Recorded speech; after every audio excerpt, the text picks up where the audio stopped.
যে কোনো অন্যায়ের প্রতিবাদে রুখে দাঁড়াতে চাই।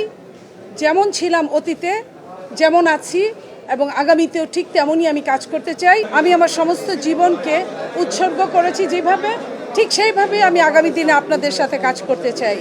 আমি প্রথমেই মহান রাব্বুল আলামিনের প্রতি অত্যন্ত কৃতজ্ঞ যে আমি আবারও এই মহান জাতীয় সংসদে আসতে পেরেছি।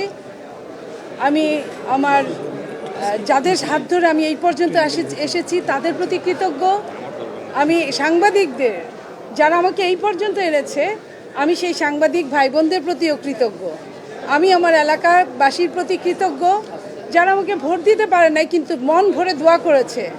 সেই দোয়ায় আমি আজকে তাদেরকে যেন আগামী দিনে তাদের পাশে থাকতে পারি, তাদের জন্য কাজ করতে পারি, তাদের উন্নয়নের কথা বলতে পারি, তাদের বিভিন্ন সমস্যাটা আমি তুলে ধরতে পারি, সেটা নিয়ে আমি কাজ করতে চাই। আমি পশ্চাৎপদ নারীদের নিয়ে কাজ করতে চাই। আমি বাংলাদেশের যে কোনো জায়গায় যে কোনো অন্যায়ের প্রতিবাদে রুখে দাঁড়াতে চাই।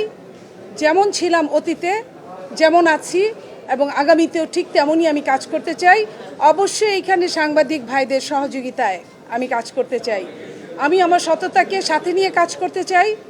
আমি বাংলাদেশকে, বাংলাদেশের গণতন্ত্রকে, বাংলাদেশের গণতন্ত্রের অগ্রযাত্রাকে মজবুত করে ধরে রাখার জন্য আমি আমার সমস্ত জীবনকে উৎসর্গ করেছি যেভাবে, ঠিক সেইভাবে আমি আগামী দিনে আপনাদের সাথে কাজ করতে চাই।